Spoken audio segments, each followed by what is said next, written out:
예, 제가 엄마 나누기 전에 지난주에 이어서 한 부분만 좀 나눴으면 좋겠어요. 저희가 이제 4주차가 돼서 성기미 모임을 지난 화요일에 가지고 성기미들이 모여가지고 여러분들 위해서 간절히 기도했거든요.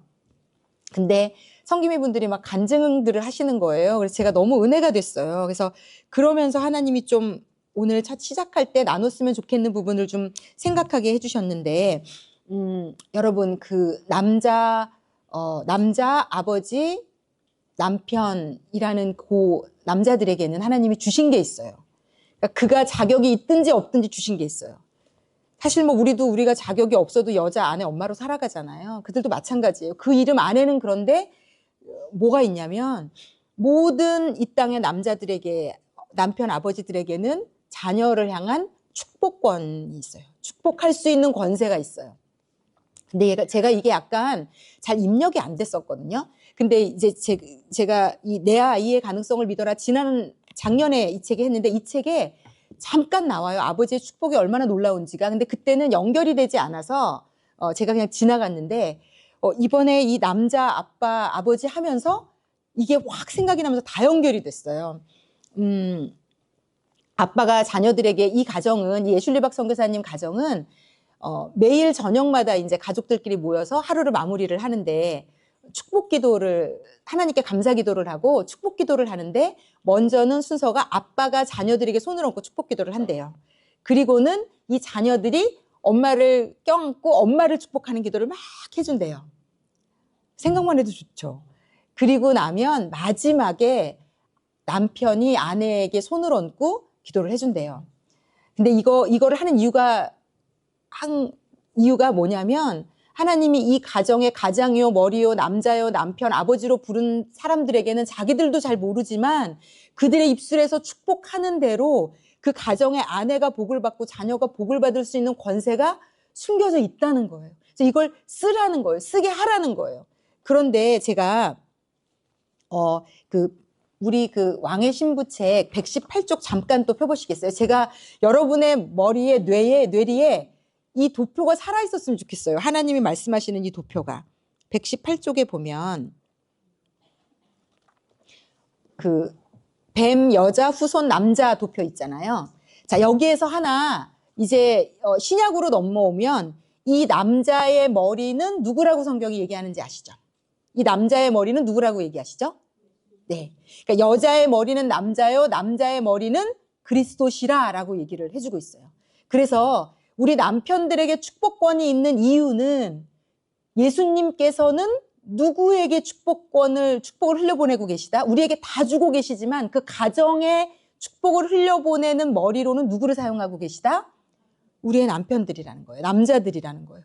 그래서 그들에게는 그들이 쓰고 있지 않아서 그렇지, 모르고 있어서 그렇지, 인식하고 있지 못해서 그렇지, 그들에게 있어요. 그들에게 있어요. 그런데 이걸 하나님이 우리에게 자꾸 얘기하시는 건 오늘 또 정리를 해드리자면 우리가 도울 수 있다는 거예요. 그러니까 우리가 도우면 그들이 우리를 축복해 줄 수 있고 그에게 머문 축복권이 나에게로 내 자녀에게로 흘러가게 할 수 있다는 거예요. 그래서 하나님이 우리에게 너희가 좀 그 일을 해주면 안 되니? 지금 21세기에 많이 남자들이 조금 무능력해져 가는 것 같아요. 그러니까 여자들보다 점점 모든 것이 다 못하는 존재로 전락해가고 있는 것 같아요. 그리고 여자들이 그걸 적나라하게 무시하고 인식시켜주는, 그러니까 우리가 아내로서 남편에게 뭘 인식시켜주고 있는가가 너무 중요해요. 네가 얼마나 모자란지를 조목조목 따지며 얘기하며 우리의 그 말이 계속 남자를 묶을 수가 있어요. 제가 이렇게 되면 다 연결이 되는 게, 제가 예전에 마더와이즈를 할 때 잠언에 그렇게도 많은 여자의 잔소리, 여자가 하는 말이 남편을 묶을 수 있고 남편을 이 세상에서 가장 힘들고 괴롭게 할 수 있다는 걸 처음 알았어요. 잠언에, 여러분도 잠언 알잖아요. 우리 읽어보셨잖아요. 그런데 잠언에 잔소리하는 남편에게 이렇게 바가지 긁는, 적나라하게 번역본이 여러 개가 되게 다 찾아봤는데 남편에게 바가지 긁는 아내랑 사는 것보다 움막에서 사는 게 낫다. 남편에게 바가지 긁는 아내랑 사는 것보다 광야에 홀로 지내는 게 낫다. 아내의 잔소리와 바가지는 지붕에서 물이 연이어서 떨어져서 괴롭게 하는 그것과 비슷하다. 뭐 이런, 들어보셨어요? 성경에 이런 구절이 있는지? 제가 진짜 깜짝 놀랐거든요. 뭐 이렇게까지. 그리고 성경은 시대와 뭐 동서고금을 막론하고, 그러니까 뭐 3000년 전이든 지금이든 미국이든 한국이든 여자들은 다 똑같은 전략으로 남편을 묶는다는 거예요. 그리고 그거에 우리가 가장 최적화돼 있어요. 우리가 우리 자식도 그렇게 묶어요. 사실 우리가 아무 소리도 안 해도 돼요. 아무 소리도 안 해도 돼요. 제가 이 모성애에 대해서도 알려드리면서 제일 힘든 건 아무 말도 안 하는 거예요, 여자들에게. 제일 힘든 건. 물론 이제 성향적으로 그게 되는 분들이 있어요. 너무 부럽습니다. 안 되는 사람인지라. 엄청 신랄하게 잔소리할 수 있거든요. 저 말싸움에서 우리 남편한테 매일 이길 수 있거든요. 신랄하게 지금 네가 한 멘트는 얼마나 말이 안 되는지를 아느냐, 엄청 신랄하게 정말 적나라하게 얘기해 줄 수 있어요. 그래서 맨날 제가 어머니 학교 하면서 내적 싸움이 치열했어요. 저런 헛소리를 하시는데 내가 가만히 과연 있어야 될 것인가 하는. 근데 하나님이 정말 제 그 인간 이해영, 옛자아 이해영, 예수 없는 이해영, 본성의 적나라한 이해영이 엄청나게 그 남자를 짓밟고 싶고 이기고 싶고 안 된다고 말해주고 싶고 말도 안 되는 소리라고 치부하고 싶고 뭉개고 싶은 걸 하나님이 너무 적극적으로 말리는 거죠. 왜? 결국은 그렇게 하는 게 나를 묶는 거고 내 자식을 묶는 거니까. 내가 지금 하는 모든 행위는 남편을 죽이는 게 아니라 결국은 나를 죽이는 거고, 더 나아가서는 가장 끔찍한 것은 그걸 보고 듣고 있는 내 자녀를 죽이는 거거든요. 그리고 안 보고 안 듣고 있어도 영적인 흐름은 죽이는 쪽으로 가는 거거든요. 그래서 이번 어머니 학교를 통해서 우리가 한 가지 영적 싸움을 힘들지만 했으면 좋겠어요. 어쨌든 하나님은 이 질서를 무시하시지 않아요. 이 질서를 무시하시지 않아요. 그래서 예수 그리스도의 축복권이 우리 남편에게로, 남자들에게로, 그 아버지들에게로 계속 흐르고 있어요. 그러니까 낭비되고 있는 거죠. 그거 안 쓰면. 그냥 받고 자기가 복인지도 모르고 그냥 사는 거예요. 그런데 그것을 쓸 수 있게 해주면 이제 그들에게서 나갈 수 있는 거예요. 그래서 이걸 제가 이제 이번 주에 우리 성규민들하고 나누면서 지난주 말씀을 막 듣고 제가 몰랐는데 그 성김이 조별로 막 미션 같은 거 자기들끼리 막 하고 막 이랬더라고요. 그래서 이런 거 좀 공유해라. 니네만 하지 말고 막 이랬는데, 뭐 어떤 조는 보니까 남편을 좀 존중하기 위해서 남편이 들어오면 어디에 있든 뭐 달려나가서 일단 퇴근하면 어디에 있든 달려나가서 왜 그래 막 이럴 수는 있지만 하던 대로 해 막 이럴 수는 있지만 하여튼 뭐, 그리고 또 어떤 조는 뭐 카톡으로 뭐 남편에게 뭐 보내기 뭐 이런 거 별거를 했던 것 같아요. 좀 나만의 방식으로 뭔가를 생각해 주셨으면 좋겠어요. 왜냐면 제가 이거 어머니 학교 하면서 어떤 분은 남편하고 동갑이어서 맨날 야, 이걸 고치지 않으면 내가 존중감이 생기지 않겠다를 알아서 야라고 하는 호칭과 반말하는 걸 고쳤다는 분들, 이런 간증들은 정말 많이 들었어요. 우리는 내가 실행하지 않으면 내 마음도 움직이지 않거든요. 일단 실행해 보면서 내 마음도 따라갈 수 있어서 무언가를 각자 아주 작은 거라도요. 왜냐면 이걸 하나님이 기뻐 받으세요. 이걸 순종으로 받으세요. 하나님은 순종을 재료로 우리 삶에 일하실 수 있어요. 그래서 하나님이 일하는 길을 내드려야 돼요. 내 마음은 탐탁지 않고 내 생각은 원치 않지만 하나님이 그렇다고 하시니 내가 한번 노력해 보겠습니다가 하나님께 너무 좋은 재료가 돼요. 너무 중요한 재료가 돼요. 하나님이 일하실 수 있는, 놀랍게 일하실 수 있는. 그래서 뭔가 아주 작은 영역, 용기가 없으면 어떤 거라도 괜찮습니다. 정말. 뭐 호칭부터 말투부터 뭐 이럴 때 말 막아서서 내가 꼭 하는 거 뭐라도 좋아요. 잘 모르겠어요. 하나씩 정해보셨으면 좋겠고, 제가 또 한 가지 놀랬던 것은 우리 저기 성기미 중에 한 분이 계속 남편에게 손을 얹고 기도를 하라고 해야 되겠다는 마음의 감동이 있으셨대요. 그런데 그 남편분은 그 아내분보다 훨씬 믿음이 없으시거든요. 그래서 이렇게 반 들어누워갖고 TV 보고 있는 남편한테 혼자 엄청 고민을 하고 남편한테 가서 설명을 해준 다음에 나한테 손을 얹고 기도를 좀 해봐. 얼마나 놀랬겠어요. 내가 생각해도 정말 화들짝 TV보다 무슨 날벼락인가 막 이렇게. 내가 혼자도 기도를 잘 안 하는데 너한테 손을 얹고 기도를 하라고 거의 이런 느낌. 근데 가르쳐줬대요. 그냥 이렇게 나를 축복해주면 돼. 그냥 이렇게 기도해줘. 그리고 만약에 거의 뭐 강제로 손을 얹다시피 할 수준으로. 근데 남편이 진짜 기도를 해주더래요. 그리고는 기도가 끝나고 겸연쩍지만 무언가 내적 행복이 있는 웃음을 지어주셨다는 거예요. 제가 이 책에 보면 그게 진짜 중요해요. 왜냐하면 이 책에 내 아이의 가능성을 믿어라라는 이 책에 이 애슐리 박 선교사님의 남편이신 다니엘 박 선교사님이 자신의 아버지가 그렇게 믿음이 막 좋은 분이 아니에요.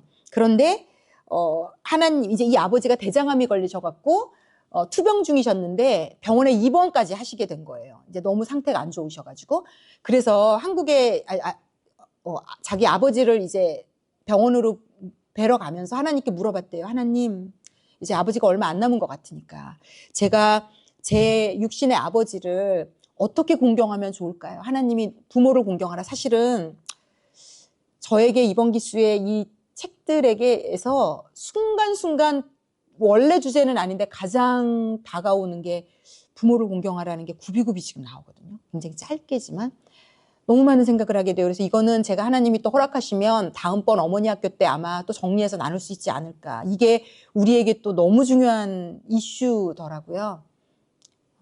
우리가 우리의 자녀를 부모를 공경할 수 있는 자로 키워야 되는 책임이 있더라고요. 그냥 너 편한 대로 엄마는 희생만 할 게가 아니라 이 아이가 주 안에서 옳고 그름이 뭔지를 알고 키우는 사명이 우리에게 있더라고요. 부모를 공경하라. 이것이 인간에게 하나님이 줄 수 있는 최고의 복을 실어 나르는 통로가 되더라고요. 어쨌든 요거는 여기까지 하고 그래서 어쨌든 이분이 내 육신의 아버지를 어떻게 하면 공경하면 좋을지 물어봤는데 하나님이 그렇게 말씀하시더래요.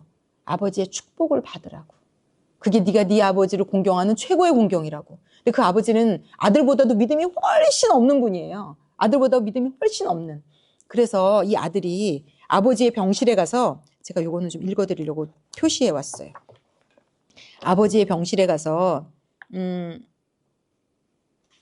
기도를 이제 부탁을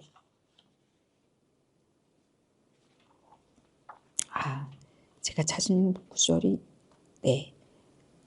아버지에게 어쨌든 기도를 부탁해요. 그래서 아버지가 너무 놀라는 거죠. 아들은 거의 사육자 수준이고 본인은 믿음이 없으니까. 그런데 그냥 아버지 안에 있다고. 나를 축복해. 그리고 아버지가 축복해 주셔야 내가 그 축복을 받는다고. 그냥 아버지 나를 축복해 달라고. 머리에 손을 얹고.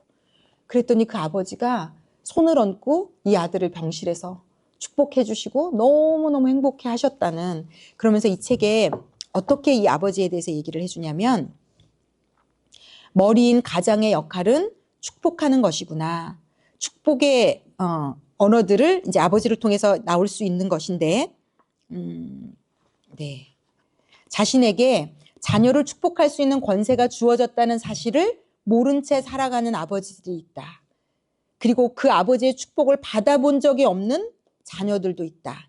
점점 어려워지는 세상에서 우리에게 절실히 필요한 것은 돈이나 지혜나 능력보다도 자녀를 향한 아버지의 축복이다. 축복하는 남편, 축복하는 아빠. 이것이 가정에 정말 얼마나 소중한지 네. 성령님은 자녀로서 아버지의 축복을 받는 것이 아버지를 존중하는 길이라고 가르쳐 주셨다. 이 세상에서 아버지로 살아가는 사람들 안에는 그 이름처럼 하나님 아버지의 형상이 담겨 있다. 분명한 사실은 하나님 아버지의 형상이 그들 내면에 있고 하나님 아버지가 자녀들에게 가장해주고 싶은 것은 그들을 통해서 자녀들을 축복해주는 거라는 것. 한 사람을 축복하기에 가장 적합한 사람은 아마도 그 사람의 아버지일 것이다. 남자가 아버지가 되는 순간 그에게는 자신의 자녀를 축복할 수 있는 하늘의 권세가 함께 주어진다. 자녀를 위해 축복하는 것은 아버지의 가장 중요한 사명 중 하나이다. 그런데 대부분 아무리 교회를 열심히 다녀도 직분이 장로, 목사라고 해도 아내를, 자녀를 자기가 축복해야 되는지 모르는 이 땅의 남자, 아빠, 아버지들이 너무 많을 거라고 생각해요. 그래서 저는 우리가 8주간 기도하면서 그들을 그렇게 그 축복을 흘려보낼 수 있는 사람으로 우리가 도와줬으면 좋겠고요. 제가 여기다가 써놨어요. 가정의 서열 바꾸기 운동을 좀 해야 되겠다. 예, 가정의 서열 바꾸기 운동.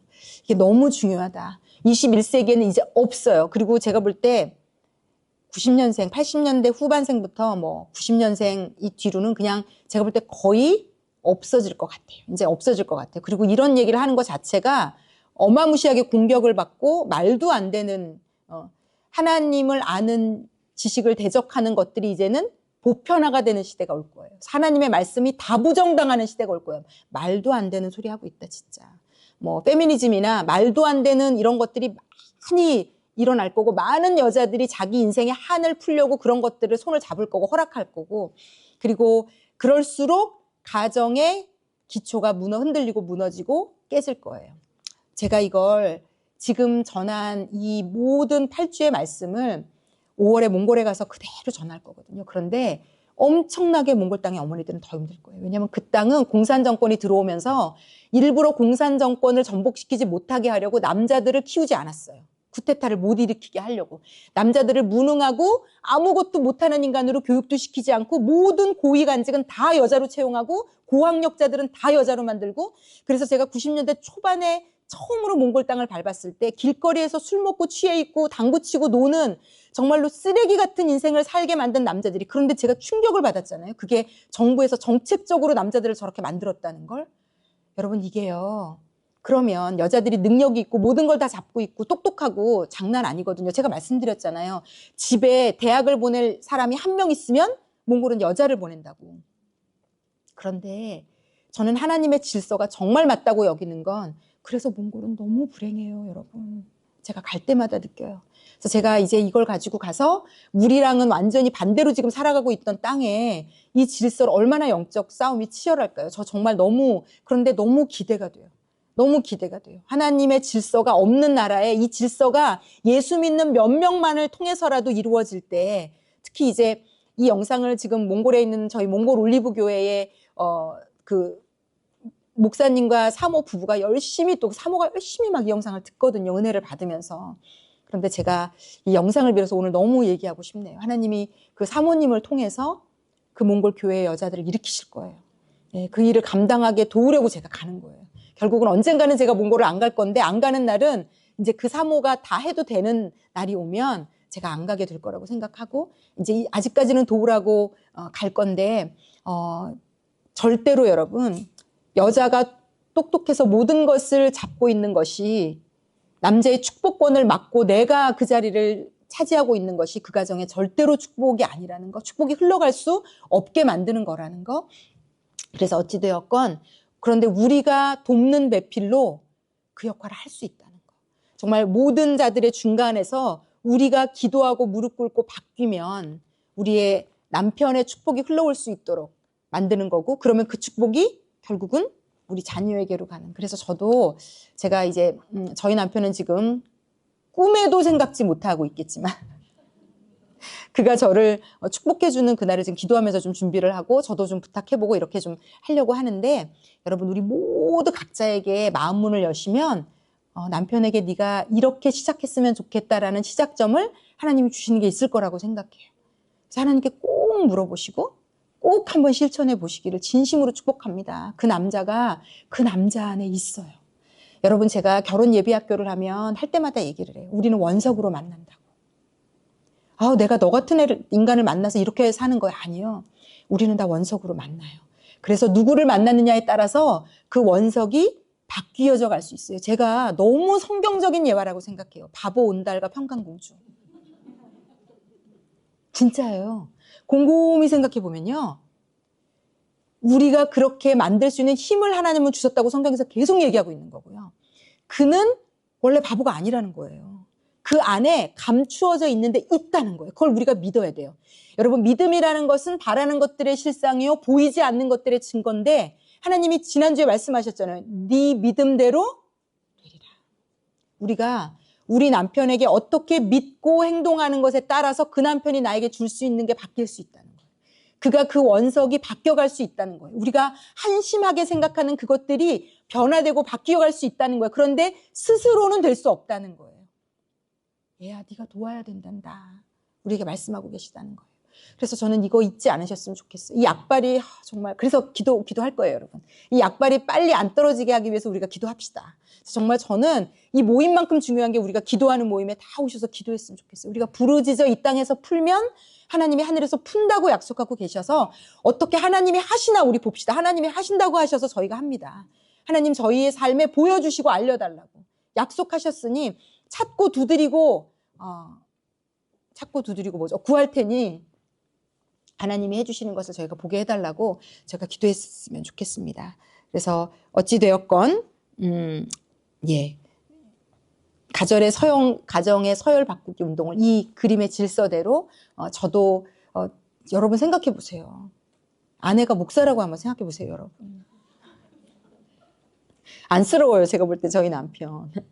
그래서 아니 무슨 네가 나한테 지금 뭘 하라고 막 더 이럴 수 있어요. 더 부담되고 더 기도하는 게 어렵고 그래서 제가 좀 너무 미안한 마음이 요즘 막 들더라고요. 어떤 분이 저희 남편을 위해서 막 기도하시는데 제가 너무 바쁘잖아요. 제가 여러분 진짜 바빠요. 진짜 너무너무 바쁘거든요. 근데 우리 남편을 위해서 막 축복 기도를 해주시는데 저희 남편이 좀 외롭겠구나 이런 마음을 주시더라고요. 근데 제가 좀 울컥했거든요. 그래서 하나님께 또 더 채워주시라고 막 기도하고 있는데 어쨌든 저는 저대로 또 저의 삶에서 반드시 또 기도하면서 이걸 해보려고 합니다. 그래서 우리 모두가 그렇게 해봤으면 좋겠고요. 자, 오늘 엄마에 대해서 좀 함께 이 왕의 신부 마지막으로 어머니라는 이름에 대해서 좀 나눠보도록 하겠습니다. 먼저 책을 좀 찾아보면 219쪽을 좀 펼쳐보시면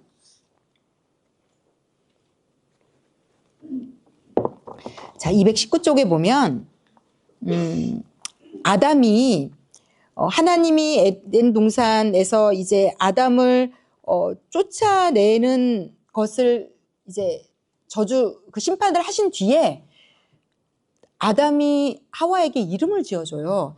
자, 이제 아담은 이 아름다운 동산에서 쫓겨나기 전에 자신의 아내에게도 이름을 지어주고 있어요. 창세기 3장 20절, 24절 우리 다 함께 한번 읽어보겠습니다. 아담이 그의 아내의 이름을 하와라 불렀으니 그는 모든 산자의 어머니가 됨이라. 이같이 하나님이 그 사람을 쫓아내시고 에덴 동산 동쪽에서 두루 도는 불칼을 두어 생명나무의 길을 지키게 하시니라. 아멘. 에덴 동산에 이제 들어갈 수 없는 쫓겨나는 이 상황에서 하와라는 이름이 무슨 뜻이라고요, 여러분? 네, 산자의 어머니. 이 하와라는 이름이 생명 있는 모든 것의 어머니라는 뜻이에요. 그래서 엄마라는 이름의 뜻, 이 자리가 뭔가 하면 누군가를 살리는 일을 감당하는 사람이더라고요. 그러니까 하나님이 우리에게 모성애라는 걸 주셨잖아요. 제가 어머니 학교를 하다 보면 모성애가 없다는 분들도 많나요. 제가 한 1년인가 2년 전에 여기 오셨던 분은 아기를 낳는데 아기가 너무 사랑스럽지 않고 너무 귀찮고 너무 싫고 내가 정신적으로 나는 이상한 사람인가라는 갈등이 생길 정도로 아이가 예쁘지 않다는 이제 막 태어난 아기가 예쁘지 않아서 고통하고 있으시더라고요. 모성애는 하나님이 주시는 거기 때문에 만약에 없으시다면 하나님이 부어주실 거예요. 저는 부어주실 거라고 생각해요. 근데 이 모성애라는 게 뭔가 하면 누군가를 사랑하고 희생하고 돌보고 어떤 이런 것들. 근데 이게 우리가 어머니가 되고 엄마가 되면서 하나님이 우리에게 부어주신다는 거예요. 누군가를 살리라고. 그래서 그를 살려놓으라고. 그래서 우리가 그런 역할을 감당하는 자라는 것을 좀 생각하셨으면 좋겠는데 제가 이것도 하나님 징하다 이렇게 생각한 게 뭐냐면요. 하나님이 사라를 온 열방의 어머니라고 이름을 딱 주시거든요. 사라를 하나님이 열방을 살리는 엄마라는 이름으로 부르신 그 자격을 부여한 이유가 하나예요. 아브라함을 그가 주라고 부른 것에 대해서. 아브라함에게 남편에게 순종한 것을 의로 여기셔서 사라를 인정하셔서 그래 내가 너를 열방의 어머니로 세워줄게. 그러니까 엄마라는 이름도 결국은 뭐와 연결이 되어 있어요? 네. 남편과 나와의 관계 가운데 나의 역할과 연결이 되어 있더라고요. 그래서 결국은 좋은 아내가 좋은 엄마가 될 수 있다고 제가 배웠어요. 이번에 공부를 하면서. 좋은 아내인 사람이 좋은 엄마가 될 수 있다. 그런데 지금 다 우리가 어떻게 하냐면 좋은 아내는 못해. 그런데 난 좋은 엄마는 할 거야. 나는 기를 쓰고 좋은 암만 할 거야. 나는 내 아이를 나같이 불행하게 키우지 않을 거야. 나는 우리 엄마 아빠는 그렇게 싸우고 우리 엄마는 나를 차별했고 우리 엄마는 나를 구박했지만 나는 네가 그지 같으니까 내가 너에게 좋은 아내가 되어줄 수는 없지만 나는 내가 최선을 다해서 내 아이만큼은 좋은 엄마로 키울 거야. 그런데 여러분 성경적이라면 좋은 아내가 아닌 사람이 좋은 엄마가 되는 건 가능하지 않은 구조더라고요. 무슨 말씀인지 좀 이해가 되시죠? 왜냐하면 그 축복이 남편으로부터 흘러오고 내가 그 중간 역할을 해야 되는데 그 중간 역할을 거부하고 하나님께로부터 돌아선 사람이 그 하나님이 맡겨주신 후손에게 하나님의 사랑과 은혜와 좋은 것들을 다 온전히 흘려보낼 수가 없는 구조로 하나님이 이 그림이 무서운 그림이에요, 여러분. 제가 깨달으면 깨달을수록. 그래서 자, 여러분, 우리가 좋은 엄마가 되기 위해서는 내가 좋은 아내인가의 싸움이 반드시 필요하다는 거. 그래서 그 싸움을 하시면 이제 좋은 엄마로 빚어가는 시작이 될 수 있다는 거. 자녀라는 것, 하나님이 1차적으로 우리 삶에 주신 그 자녀, 우리에게 살리라고 주신 자녀예요. 그런데 이게 성경이 보면 말세가 가까워지면 이 모성애가 사라진다고 성경이 말해요. 부모가 당연히 자식에게 가야 되는 사랑이 안 가지고 안 하게 되는 시대가 이제 온다고 얘기를 하는데 결국은 이 엄마라는 자리가 여러분 어떠세요? 저는 사실은 이 엄마라는 이름이 좀 되게 좋거든요. 왜냐면 저희 친정어머니가 모성애가 없던 분이어서 그냥 무조건 자식을 막 사랑하는 그런 사랑을 별로 못 느끼고 저는 자란 사람이에요. 그런데 아이를 너무 사랑하게 되면서 아이를 통해 또 위로 하나님이 많이 해주셨거든요. 그리고 하나님이 이렇게 엄마라는 자리에 대해서 가르쳐 주시면서 내가 누군가에게 엄마라는 소리를 듣는 게 너무 좋은 거예요.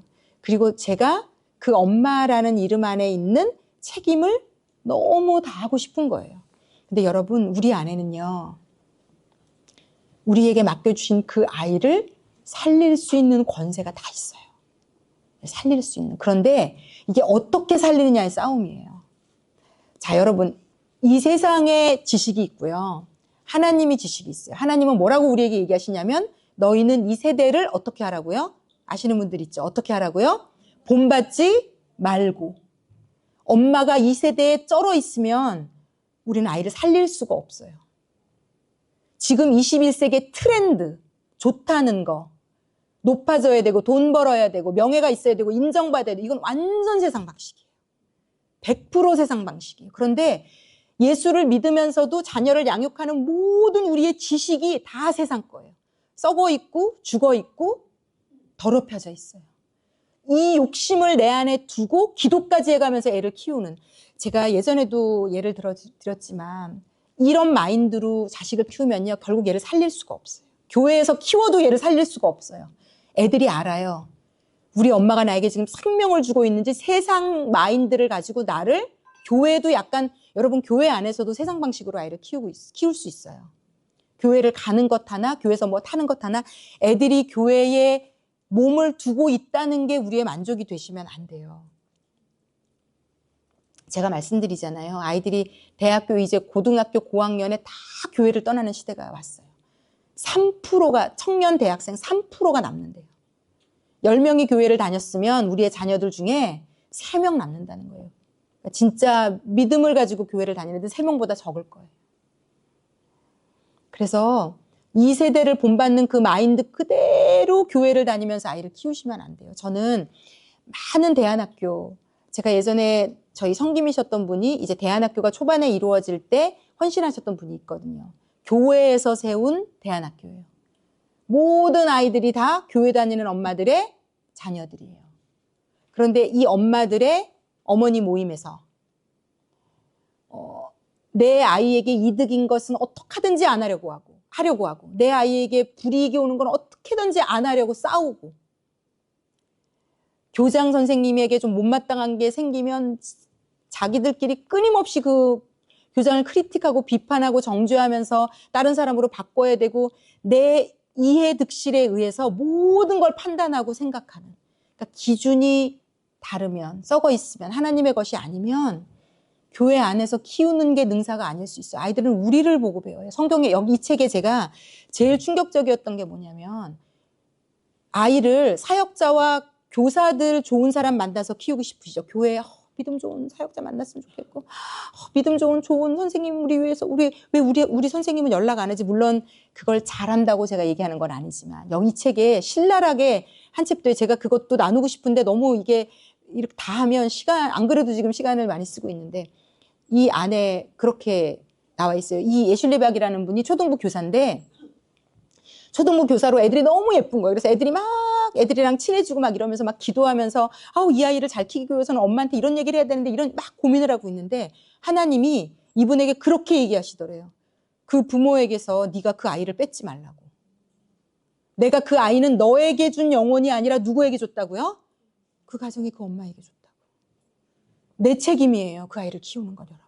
내가 수고해야 돼요. 내가 희생해야 돼요. 나는 말씀도 안 읽고 기도도 안 하고 나는 영적이지 않으면서 나는 진짜 하나님의 방식으로 살지 않으면서 세상이 너무 좋고 세상의 물질, 세상이 원하는 것들이 너무 좋으면서 내 아이는 성공시켜야 되고 좋은 학교 가야 되고 나의 오직 목표는 이 세상에서 이 아이가 성공하느냐. 아이가 우리를 하나님이 산자의 어머니라는 이름을 주신 거는요. 이 세상에서 성공하는 아이로 키우라는 것과 정반대입니다. 이 아이가 한 명이라도 이 땅의 사명을 가지고 누군가를 살려내는 아이로 키우라는 거예요. 그러기 위해서는 복음으로, 말씀으로 내가 서야 돼요.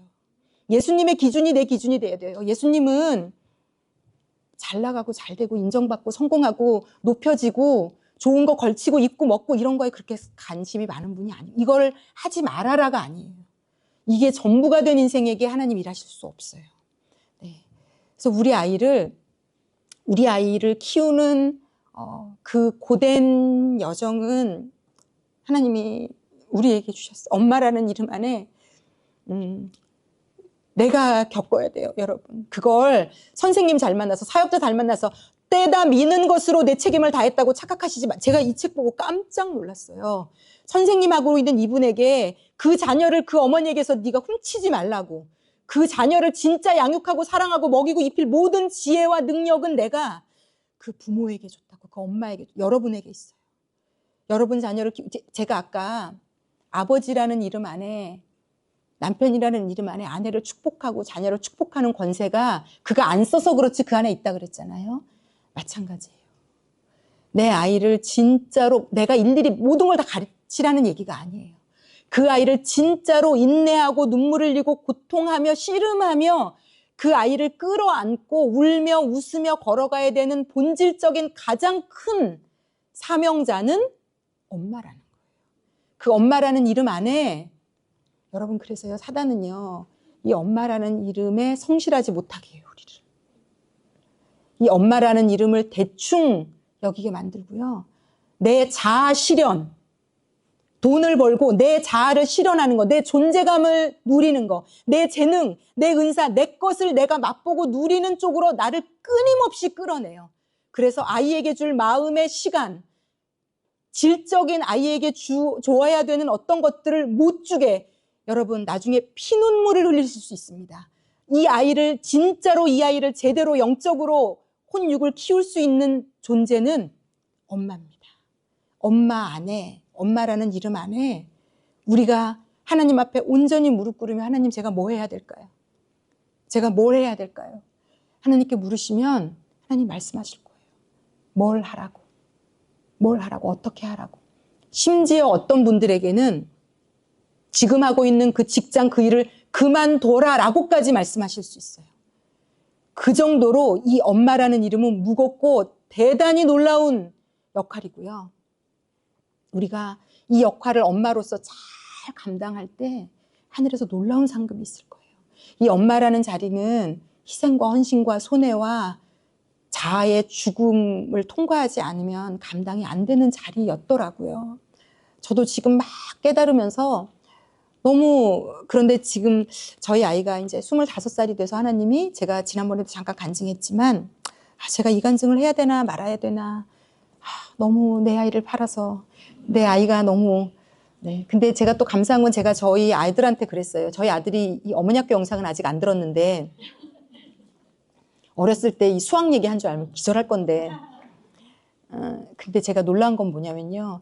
제가 가장 많이 전 세계에서 유튜브를 듣는 분들에게 받은 인사는 석현이를 위해 기도하고 있습니다. 그래서 살신성인의 열매를 이 아이가 만날 거라고 생각이 드는데, 이제 이 아이가 교회 안에서 너무 믿음이 좋은 여자친구를 만나서 잘 교제를 했는데, 하나님이 서로의 이 여자친구가 더 좀 믿음이 좋아요. 근데 하나님이 여자친구에게 네가 그 아이의 예수님이 되어주면 안 된다는 마음을 너무 주시면서 이제 이 둘이 잠깐 이 관계를 하나님 안에서 정리하는 시간을 지금 갖고 있어요.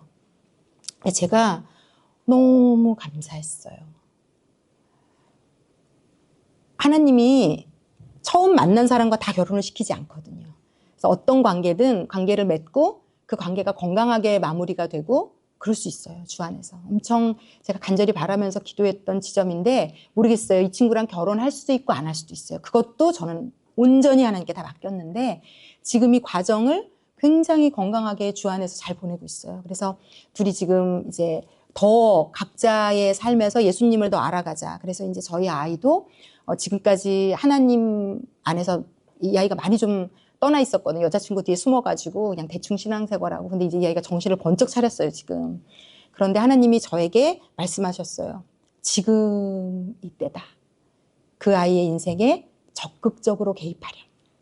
그래서 제가 아이가 이제 저에게 상담을 이제 여자친구랑 이제 헤어져야 되나 말아야 되나 막 고민을 하는 시점에 엄마 시간 있어? 이러더니 이제 저에게 다 털어놓더라고요. 그러면서 기도해달라고. 그러면서 제가 하나님이 네가 지금 예수님을 알아가는 데 있어서 하나님이 엄마가 개입하기를 원하시는데 같이 무언가를 해보지 않겠냐 그랬더니 아이가 그렇게 하고 싶다고. 그래서 지금 이제 일주일에 한 두세 번 저녁마다 같이 교재를 가지고 공부를 하고 있거든요. 그래서 지금 이 아이의 어렸을 때부터 아빠가 쓰러졌을 때부터 이 아이의 마음, 생각 모든 것을 나누고 같이 기도하고 이 아이가 기도하고 하나님이 너무 오랫동안 제가 기도하고 기다렸는데 어느 때가 돼서 지금 아이의 인생에 개입하는 시점을 주셔서 엄청 좀 은혜로운 시간을 지금 보내고 있어요.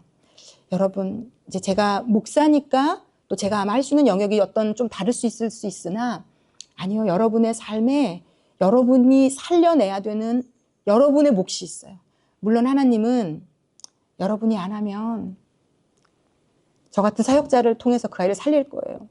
제가 10년 전에 제가 전도사일 때 만난 친구들이 지금 다 커서 30대 중후반이 됐어요. 그런데 그 친구들 중에 많은 친구들은 그 중고등부 시절에 엄마 아빠가 손을 놨기 때문에 제가 같이 울어주고 웃어주고 기도해주고 그런 친구들이 있어요. 근데 지금 생각해보니 너무 안쓰러운 거예요. 엄마가 그 역할을 감당했어야 되는데 엄마가 그 역할을 안 하니까 그 아이가 그나마 사역자인 저라도 하나님이 만나게 해주셔서 온전하진 못하지만 그래도 사랑을 받으면서 자랄 수 있게 해주셨거든요. 그런데 지금 우리는 그렇게 아이를 안 할 수 있는 사람들이잖아요. 제가 이 말씀을 준비하면서 예전에도 제가 한번 간증을 한 적이 있는데 어떤 예화가 생각이 났어요. 저희 예전에 한 20년 전의 일인데 10년, 15년 이 정도 더 된 일인데 한 20년 된 것 같아요. 어떤 저희 교회에 계시는 권사님이셨는데 아들이 둘이 있는데 첫째 아들은 어릴 때부터 하도 문제를 일으켜가지고 엄마가 걸핏하면 학교에 맨날 선생님 만나러 가고 연년생인가 2살 차인가 그런데 큰애가 너무 속을 세게니까 둘째는 어떻게 했겠어요? 엄마가 이 아이를 돌볼 여력이 없죠.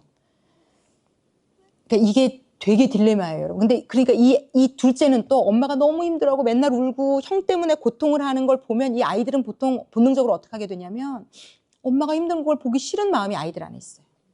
그러니까 이 아이는 엄마한테 착한 아들로 자랄 수밖에 없었던 거예요. 그 집안 환경이. 근데 엄마는 또 얼마나 고마워요. 첫째 때문에 미치는데 둘째가 공부도 잘해줘, 말도 잘 들어, 순해. 그러니까 점점 더 어떻게 하게 되냐면 모든 에너지는 사람이 뭐 에너지가 많지 않으니까 모든 에너지의 몰빵은 다 큰아들. 그리고 그냥 얘는 알아서 잘하는 애. 그러니까 그 알아서 잘하는 걸 엄마가 그냥 당연하게 이제 여기기 시작한 거예요. 그리고는 그렇게 자랐어요. 근데 이 아들이 대학도 대한민국에서 정말 좋은 대학을 갔어요. 그래서 그냥 이 아들은 원래 그러네. 뭐 키도 크고 얼굴도 잘생기고 다 가졌어요, 이 아이가. 그랬는데 말도 안 되는 일이 벌어지기 시작한 거예요. 그래서 큰아들은 되게 오히려 털털하고 쿨하게 잘 컸어요. 성격도 막.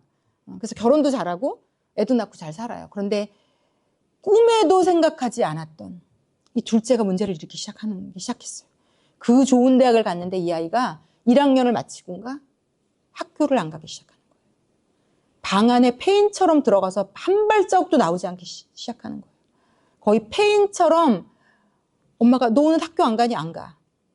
이유도 모르고 말도 안 하고 그냥 깜깜한 방 안에 가만히 아이가 있기 시작하는 거예요. 여러분이 엄마라면 거의 엄마 미치는 거죠, 이거는. 정말. 하루, 일주일, 한 달, 두 달, 1년.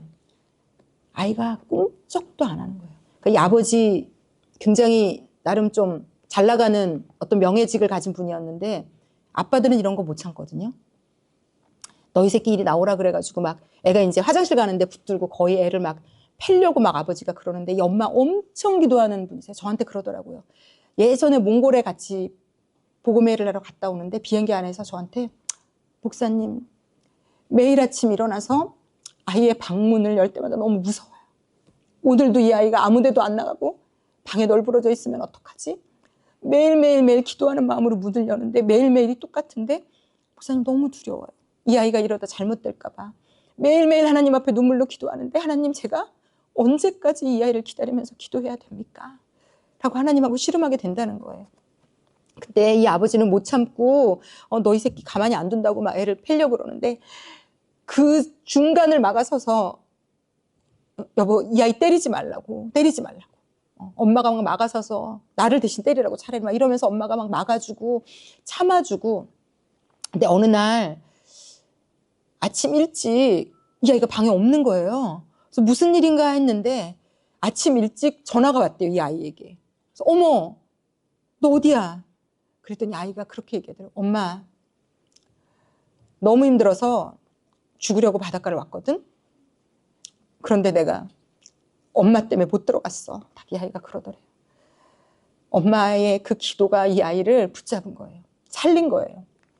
그러면서 이 아이가 엄마에게 거의 울음을 토해내면서 얘기하더래요. 엄마, 내가 엄마가 필요할 때 엄마는 늘 없었어. 늘 나는 모든 걸 내가 알아서 해야 됐고 참아야 됐고 잘해야 됐고 엄마는 형을 안아주고 형을 사랑하고 형을 돌봐주고 형만을 바라보는 엄마를 나는 계속 뒤에서 바라봤어야만 됐다. 엄마 나도 엄마가 필요했었고 나도 외로웠고 나도 힘들었고 나도 어렸는데 너무 괴로웠다고. 그런데 어쨌든 이 엄마의 눈물의 기도와 사과로 이 아이가 그 시간을 넘겼어요. 여러분 엄마가 기도하고 엄마가 살아있으면 아이를 살릴 수 있어요. 그런데 이 지점에서 우리가 꼭 알아야 되는 건요. 얘는 원래 착해요는 없어요, 여러분. 얘는 원래 말을 잘 들어요. 얘는 원래 잘 참아요. 둘째는 되게 손이 가는데 우리 첫째는 아무것도 안 해줘도 돼요. 그런 아이는 없어요. 이 세상의 모든 아이는 엄마의 사랑과 관심이 동일하게 필요해요. 특히 이 순하고 말 잘 듣고 알아서 하는 아이의 이 너무 큰 희생이 그 아이의 평생의 족쇄가 될 수 있어요. 이 친구처럼. 그 시간을 그렇게 지내서 이 아이가 나중에 그런데 이 친구는 20살 때 터졌잖아요. 이게요, 더 끔찍한 게 언제 터지면 더 끔찍한 줄 아세요? 결혼해서 애 낳고 30, 40대 이후에 터지면요, 진짜 무서운 거예요. 자기 죽이고 아내 죽이고 자식 죽이는 상황으로 돌입해요, 여러분. 그래서 하나 이상의 자녀를 키우실 때 얘는 안 해줘도 되고는 없다고 생각하셔야 돼요. 이 세상의 모든 인간은 사랑이 필요해요. 모든 인간은. 하나님은 그렇게 알고 우리에게 동일한 사랑을 주시는 거예요. 너는 믿음이 좋으니까 내가 잠깐만 조금 기다려. 너는 참 아니요. 하나님 절대 안 그래요. 내가 믿음이 좋아도 100이라면 100의 에너지 동일하게 나한테 관심 있으시고 사랑하고 돌보시고 이끄시고 책임지세요. 여러분 자녀 모두에게 기도하시면서 우리가 잘 안 되면 하나님께 구하셔야 돼요. 그러면 하나님이 내가 평소에 잘 못하가도 결정적으로 그 아이에게 필요할 때 하게 하세요. 이게 여러분 엄마 노릇도요. 성령의 인도를 받아야 할 수 있는 거더라고요. 우리는 모르잖아요. 얘가 왜 지금 힘든지 왜 어려운지 우리는 몰라요. 제가 말씀드렸잖아요. 저희 아이가 중2 때 학교에서 담 넘은 것 때문에 정말 선생님이 난리가 나갖고 전화 왔을 때 원래 나라면 문 열고 들어오자마자 거의 난리가 났어야 되는 사람이에요. 그런데 하나님이 저를 정말 막으셨어요. 아이 얘기 들어주라고. 아이 얘기 들어주라고. 그래서 진짜 들어오자마자 석현아 오늘 무슨 일 있었어? 왜 그렇게 했어? 아이가 울면서 저에게 털어놨다고 말씀드렸잖아요. 걔가 넘은 게 아니고 친구들이 넘었고, 그리고 선생님이 문을 부순 것 때문에 얘네들을 지금 학교 징계위원회에 넘겼는데 얘네들은 그 문을 부순 적이 없는데 그때 담을 넘었으니까 너네가 부셨다라고 연결이 돼서 아무리 억울함을 호소해도 선생님이 결국은 마지막에 이 아이들에게서 거짓말한다고 소리를 지르면서 아무리 진실을 말해도 믿어주지 않으면서, 왜냐면 얘네들이 다 공부를 안 하는 애들이었거든요. 그러니까 이 선생님은 믿을 수가 없는 거예요, 얘네들의 말을. 그러면서 마지막에 정말 카운터펀치를 날린 게 너희 같은 새끼들이 나중에 커서 대리운전이라는 거야. 정말 아이의 일생 대못을 박을 멘트를 그것도 선생님이 한 거죠. 그런데 그 만신창이가 되어서 들어온 아이에게 내가 엄청 선생님 전화 받았다는 것 자체로 이미 자존심 상했거든요. 그러니까 인간 예자의 이해영은 자존심이 상해서 용서할 수가 없는 거예요. 야, 학교 보내놨더니 제대로 안 해? 담은 왜 넘어서 막 난리가 날 수 있는 거죠. 일단 내 열받음에 포장이 돼가지고 아이를 죽일 수 있는 사람이에요, 저는 진짜로. 그런데 진짜 기도하고 있었기 때문에 성령님이 알려주셨어요. 들으라고. 아이가 무슨 얘기를 하는지. 다 듣고 엄청 같이 울어주고 기도해주고 그 선생님을 위해서 같이 기도하고 그 말이 이 아이의 영혼에 쓴뿌리가 되지 않기를 기도하고, 이번에도 25살 아들을 놓고 그때의 사건을 다시 정리하면서 아이의 마음을 다시 하나님이 만져주시는 것들을 다시 경험하고, 여러분 우리는 겉으로 뭐랄까 이 세상에 이렇게 공부 안 시키면 이 학원을 안 가면 그건 다 내 변명이고요. 하나님은 이 아이의 인생에 계획이 있다니까요, 여러분. 나 때문에 이 아이가 도태되거나 망하거나 원래는 저 자리에 올라갈 수 있는데 내 노력이 부족해서 정보력이 부족해서 그 자리를 못 가는 일이 벌어질 수 없다니까요, 여러분. 하나님은 그 정도 수준의 분이 아니에요. 하나님 전지전능하세요. 고아로 자랐어도 얘가 그 자리에 올라가야 되면 올라가요. 내 정보력과 내 돈과 내 능력과 내 뒷바라지가 없어서 잘못되는 인생은 단 한 인생도 없어요. 그건 착각이세요. 그래서 우리는 뭘 해야 되냐면요. 산자의 어머니, 살리는 어머니는 뭘 해야 되냐면 아이의 마음을 읽고 만져주는 역할이 첫 번째예요. 아이의 마음을 읽어줄 수 있는 엄마. 아이의 생각을 따라가 줄 수 있는 엄마. 성령님의 음성을 들을 수 있는 엄마. 오늘 내가 이 아이에게 뭘 해주기를 원하시는지 하나님의 마음을 담아서 전해줄 수 있는 엄마. 내 생각대로 교육하는 거 말고요. 내 고집, 내 생각대로 아이들을 좌지우지하는 거 말고요.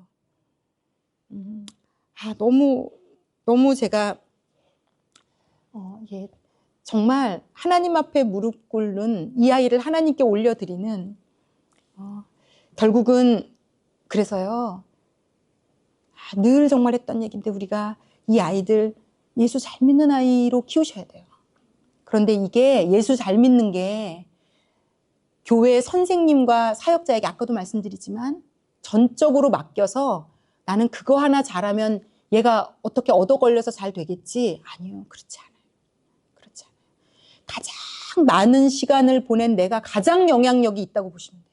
그 아이는 그 사역자에게 영향을 받을 수 있으나 나에게서 가장 많은 영향을 받고 있다고 보셔도 돼요. 그래서 기도하셔야 돼요, 여러분. 기도하셔야 돼요. 얘가 예수 잘 믿는 아이가 되도록. 그리고 이 아이가 예수를 인격적으로 만날 수 있기를. 그리고 내가 그것을 위해서 하나님 제가 뭘 해야 될까요? 그것을 위해서 제가 뭘 해야 될까요?를 좀 물어보세요. 하나님께. 내가 해야 되는 몫이 있을 겁니다. 제가 이번에 아이랑 공부하면서 제가 아이한테 물어봤어요. 아이가 초등학교 2학년 때 아빠가 뇌졸중으로 쓰러져 있는 걸 학교 갔다 와서 아이가 제일 먼저 발견했거든요. 그리고는 하루아침에 엄마 아빠가 7개월을 집을 안 왔어요. 그러니 이 아이의 내면이 얼마나 만신창이 없겠어요. 그래서 그때를 다시 다 복귀하면서 정리하고 제가 물어봤어요. 석현아, 그런데 네가 보기에 엄마 아빠가 장애인이 되고 그렇게 된 이후로 엄마 아빠의 삶이 좌절과 낙심과 무너진 것 같니? 아니면 더 잘 살고 있는 것 같냐고 물어봤더니 이 아이가 좌절과 낙심과 근심 가운데 눌려서 살아가고 있지 않는 걸 자기가 안다고. 더 엄마 아빠가 좋아진 걸 안다고. 아이가 알고 있더라고요. 여러분, 우리가 아이에게 아주 작은 영역이라도 우리의 믿음 있음이 드러나는 걸 보여주시는 엄마가 돼야 돼요. 그게 산자의 엄마인 거예요, 여러분. 우리가 그렇게 영적인 것에 가장 많은, 어느 정도 아이가 나이가 컸다면 영적인 것에 가장 이 아이를 위해서 기도를 쌓아주고 심어주고 쌓아주고 심어주고 할 수 있으면 결국은 이 아이의 겉이 어디까지 올라가는 것은 놀랍도록 하나님이 인도해 주실 거예요. 정말 놀랍도록 하나님이 책임져 주시는 것을 우리가 경험하게 될 겁니다. 이 책에서 그 한나라는 여자 이야기가 나와요. 한나라는 여자 이야기가. 한나가 누군지 아세요? 누구 엄마죠? 네, 성경에 사무엘이라는. 그런데 이게 성경의 구약의 전환점이 사무엘 전과 후로 나뉠 정도로 사무엘은 가장 중요한 역할을 했어야 됐어요. 누구에게 사무엘이 기름을 부었는지 아시죠? 다윗이라는, 물론 사울에게도 부었지만 다윗이라는 하나님의 마음에 합한 이 왕에게 기름을 부어야 되는 자로, 그 시대에 왕이 오기 전까지는 거의 하나님의 대리자로서 그 나라를 이끌어야 되는 가장 중요한 역할을 사무엘이 했어요. 그런데 이 한나라는 엄마가 믿음이 진짜 좋은 여자거든요. 하나님 앞에 눈물로 기도하는 여자인데 자식이 이 사람만 없었어요, 아들이. 그런데 이렇게 기도해도 하나님이 아들을 안 주셨어요. 얼마나 마음이 힘들었을까요? 그런데 하나님이 어느 날 그렇게 기도하고 1년이 지나고 2년이 지나고 어느 날 한참이 흐른 뒤에 아들을 주셨어요.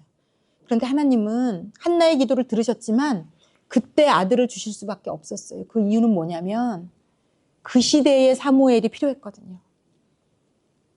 그때 사무엘은 태어났어야 됐거든요.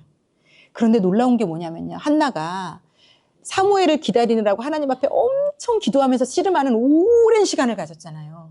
근데 그 시간이 버릴 게 없는 시간이었던 거예요. 그 시간 동안 한나가 진짜 넓고 깊은 하나님의 사람으로 빚어진 거예요. 그 아이를 기다리는 그 시간 동안 이분이 하나님께 끊임없이 무릎 꿇고 매달리면서. 이게 뭘 시사하냐면요, 여러분.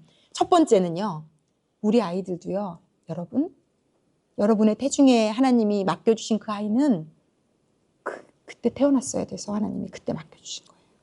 이게 우연이 아니에요. 걔는 그때 태어났어야 했어요.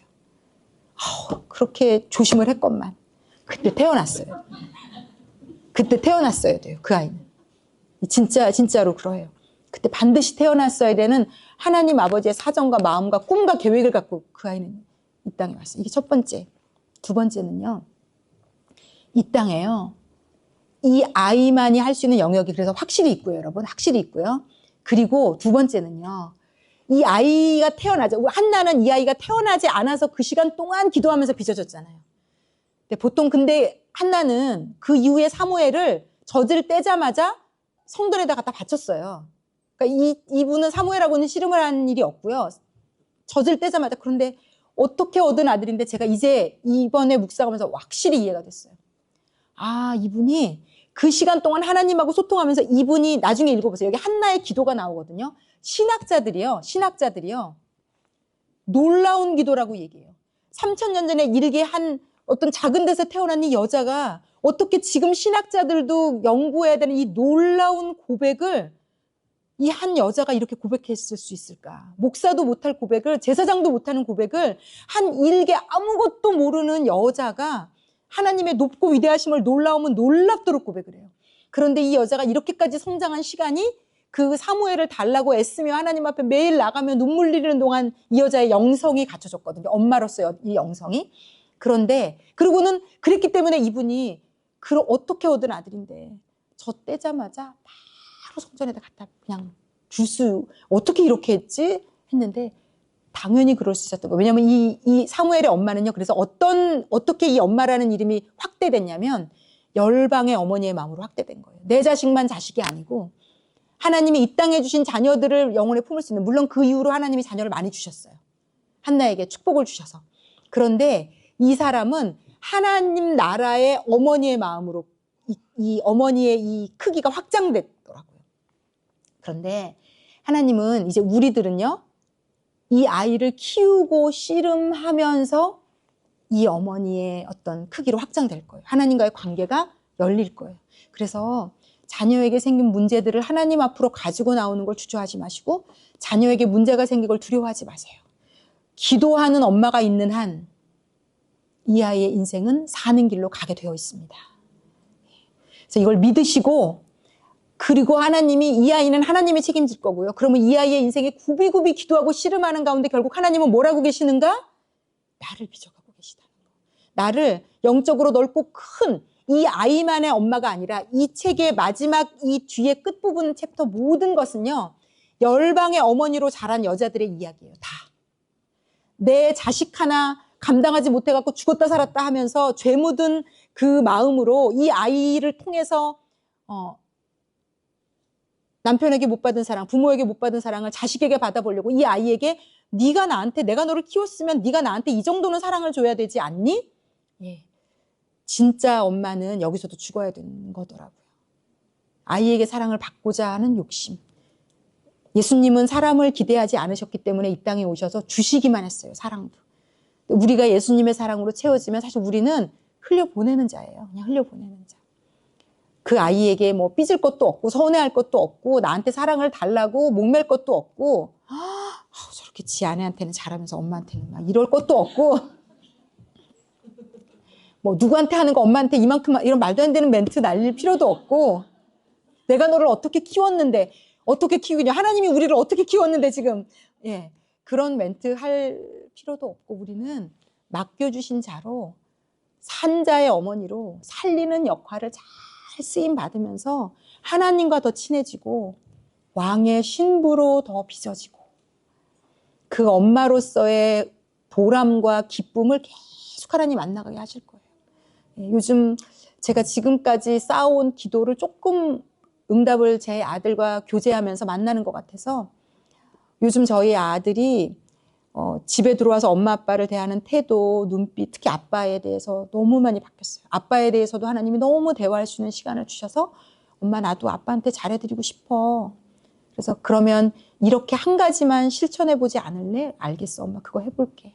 그래서 그걸 해줬더니 세상에 우리 남편이 세상에서 제일 행복한 너무 환하게 웃는 거예요. 제가 울컥했어요.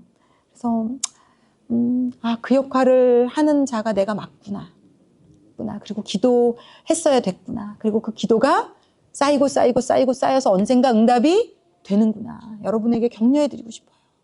여러분 기도는 쌓는 거예요. 오늘 안 응답 받았어도 그대로 쌓여 있어요.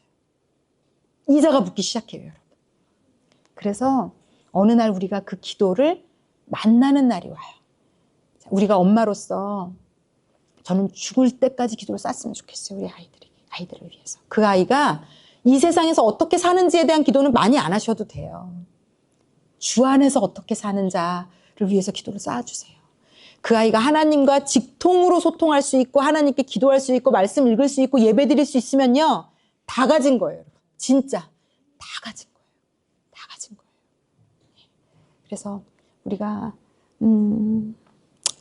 그래서 우리가 이렇게 기도할 수 있으면 좋을 것 같아요. 하나님, 제 아이를 통해 당신의 뜻이 이루어지기를 원합니다. 이 아이를 몇 년, 몇 월, 며칠에 제 태중에서 바깥으로 내보내신 하나님. 이 시대에 이 아이가 필요하셔서 이 아이를 보내셨으니 이 아이가 이 시대에 하나님이 이 땅에 보내신 그 뜻을 이루시라고. 그리고 하나님 제가 그거를 도울 수 있게 해달라고. 그거를 도와줄 수 있게. 이 아이가 이 세상에서 성공하는 걸 돕는 엄마가 아니라 이 아이가 하나님이 주신 이 땅에서의 목적을 이루는데 돕는 엄마로 살게 도와주세요. 그리고 그 길을 가는 데 있어서 제가 해야 되는 희생이 있다면, 흘려야 되는 눈물이 있다면, 겪어야 되는 고난이 있다면 하나님 아버지 제가 당신의 손을 잡고 겪겠습니다. 이게 자기 십자가일 수 있어요. 예수님은 온 인류를 향한 십자가를 지고 우리를 다 살리는데 쓰임 받으셨어요. 그런데 우리 이 방 안에 있는 모든 영상을 들으시는 모든 어머니 여러분, 우리도 우리가 살려야 되는, 그래서 내가 죽을 수밖에 없는 십자가가 있어요. 이걸 피해가려고 사역자에게 누군가에게 떠맡기서 해결하려고 하시면 안 돼요. 엄마라는 이름 안에는 그 엄마가 져야 되는 십자가가 동시에 있어요. 내가 죽어야만 그 아이가 살아나는 그 영역이 있어요. 저는 이 역할을 잘 감당한 엄마들, 그 엄마들의 자녀들이 다름을 봐요. 이 사명을 잘 감당. 어떻게 주 안에서 서울대 보내셨어요? 저는 이건 공부 열심히 하면 서울대 갈 수 있어요. 공부 열심히 하면. 아니 그게 저는 절대로 이런 게 나쁘다고 얘기하는 게 아니에요. 그런데 우리의 모든 관심이 어떻게 키워서 얘를 성공시켰느냐에 다 가 있는 것이 너무 하나님 마음 아프실 거라고 생각해요. 제가 예전에 말씀드렸잖아요. 제가 고3 아이들을 손 얹어서 안수기도 해주는데 하나님의 정말로 제 안에서 하나님이 울고 계셨어요. 이 땅에 수많은 아이들이, 엄마들이 아이의 서울대와 대한민국의 가장 좋은 대학의 합격증을 받고 나를 버리고 떠났다고. 하나님 울고 계시더라고요. 그렇게 눈물로 기도해놓고, 그렇게 간절히 기도해놓고, 세상에 그 기도가 응답받으면 하나님 앞에 못할 것이 없을 것처럼 간절했으면서 그 합격증을 받고 매몰차게 나를 버리고 떠났다. 하나님은 그 경험이 너무너무 많으신 거예요. 너무너무너무 많으신 거예요. 너무 많이 상처받으신 거예요. 그래서 그 하나님의 마음을 알고 제가 그때 기도해 줄 때 되게 믿음이 좋은 아이에게 기도해 주는 순간 막 주셔서 제가 그 아이한테 얘기했죠. 지금 하나님이 나한테 이런 마음 주시는데 누구누구야. 하나님 마음 이렇게 아프게 해드리지 말라고. 네가 고3 때 그렇게 기도하고 예배드리고 하나님 앞에 충성했던 것이 대학을 가고 나서 없어지면 안 된다고 제가 막 알려줬었거든요. 근데 여러분 우리가 어떤 믿음에, 그래서 제가 맨날 말씀드리는 거예요. 내가 정말 하나님 앞에서 순전한 믿음을 가진 사람이 되면 좋은 엄마는 그냥 될 수 있어요. 내가 하나님과 소통하고 내가 하나님의 뜻을 알고 내가 하나님 앞에 무릎 꿇을 수 있고 예배 드릴 수 있고 영이 막 살아있으면, 내 영이 살아있으면 하나님이 나를 산자의 어머니로 쓰실 수 있어요. 누군가를, 내 아이에게 맡겨주신 아이를 막 끊임없이 살릴 거예요. 그 아이의 입에서 고백이 나올 거예요. 우리 엄마 때문에 나는 살았다고. 우리 엄마의 기도 때문에 나는 살았다고. 하나님은 그런 엄마로 우리를 사용하시기를 원하고, 그리고 한나처럼 그렇게 이 아이와 씨름하는 가운데 우리의 믿음이 더 성숙해져서 작게는 이 교회를 다니신다면 교회에 하나님이 우리 아이만이 아니라 교회 다니는 모든 자녀들의 엄마로 불렀구나. 내가 대한민국에 내가 있는 어떤 곳에 엄마로 불렀구나. 그게 꼭 어떤 이 엄마라는 영역이 결국은 살리는 일을 우리가 어디든지 가서 할 수 있게 하나님이 보여주실 거예요. 제가 여기 권사님이 계셔서 제가 생각이 났는데 이제 제가 지금 이번에 어머니 학교 오신 우리 권사님을 제가 미국에서 만났거든요. 제가 그때 엄마 사랑을 많이 못 받아가지고 막 거기다가 파워 2였으니까 지금은 그 파워가 좀 많이 줄었어요. 예전에는 거의 천방지축의 끝판왕이었다고 보시면 돼요. 거의 막 대문자도 엄청 큰 반짝반짝 빛나는 막 대문자 2였거든요. 참 지금 생각해보면 이불킥을 너무 하고 싶은 너무 파워 2였는데 그러니까 제가 딱 보면 애가 좀 막 이제 이렇게 볼 수 있는 아이인데 이 권사님이 제가 지금도 그 따뜻함이 너무 기억이 나요. 너무 저를 따뜻하게 안아주시고 너무 격려해 주시고 막 그 눈빛에 막 뿔이 뚝뚝뚝뚝 떨어지면서 막 저를 볼 때마다 막 친하지도 않은데 너무너무 저를 아껴주시는 거예요. 근데 그러니까 이 얘가 왜 생각이 나냐면 산자의 어머니는 이런 역할을 할 수 있다는 거예요. 우리가 어디를 가서 누구도 살릴 수 있다는 거예요. 여러분. 누구도. 내 아이랑만 얘 하나 잘 되기 위해서 씨름하는 걸 넘어서서 만나는 누군가에, 내가 속한 어딘가에 내가 누군가를, 어떤 사람들을 살리는 일을 하나님 우리를 통해서 하고 싶어 하신다는 거예요. 그래서 우리는 산자의 어머니라는 거예요. 그래서 제가 이렇게 나름 열심히 사역하고 있는데 우리 권사님의 지분이 있다. 제가 정말 말씀드리고 싶어요. 아니 정말 너무 제가 너무 따뜻했어요. 왜냐하면 제가 모성애가 없는 엄마 밑에서 자라서 누군가가 나를 그냥 조건 없이 따뜻한 눈으로 바라보고 조건 없이 그렇게 막 예뻐하면서 안아주는 걸 경험을 못했는데 너무너무 따뜻했어요. 진짜. 너무너무 따뜻했고 너무너무 좋았어요. 그게 그 20살 아이의 영혼에 새겨졌고 그 아이가 예수를 믿고 잘 자라는데 도움이 됐어요. 권사님. 너무 감사해요. 그래서 여러분 우리도 이렇게 하실 수 있어요. 아무것도 몰랐던 천방지축 청년 하나를 나의 따뜻한 눈으로 세워주시고, 여러분 어떻게 알겠어요? 여러분이 지금 하고 있는 그 교회에서 만나는 초등학교 아이들, 5살, 6살 아이들, 20살 그 아이가 커서 나중에 사역자가 되어서 저처럼 누군가를 살리는 일을 하고 있을지 어떻게 알겠어요? 하나님은 여러분 손에 쥐어준, 여러분의 삶에 보내준 그 모든 영역에 여러분들어 네가 산자의 어머니가 되어주렴. 네가 가서 그 모임을 살리는 엄마의 역할을 해주렴. 여러분이 주 안에서 이 엄마의 역할을 잘 감당하시다 보면 아마 여러분이 그렇게 되어져 있는 누군가가 여러분을 통해서 살아나는 걸 경험하는 그걸 만나시게 될 겁니다. 하나님께서 우리를 그렇게 만들어가고 싶으시다는 것. 제가 말씀을 하나 좀 읽어드릴게요. 이 책에 나중에 좀 읽어보세요. 이 책에 기가 막힌 얘기들이 많이 나와요. 이 책에 책 펴지 마세요. 책을 찾으려는 게 아니에요. 제가 이 책을 집에 가서 이 뒷부분을 꼭 읽어보시라는 거고, 이 책에 말도 안 되는 예화가 하나 나와요. 제가 읽으면서 너무 마음이 좀 불편했어요. 17살이니까 1970년대, 아니, 1800년대 얘기인데요.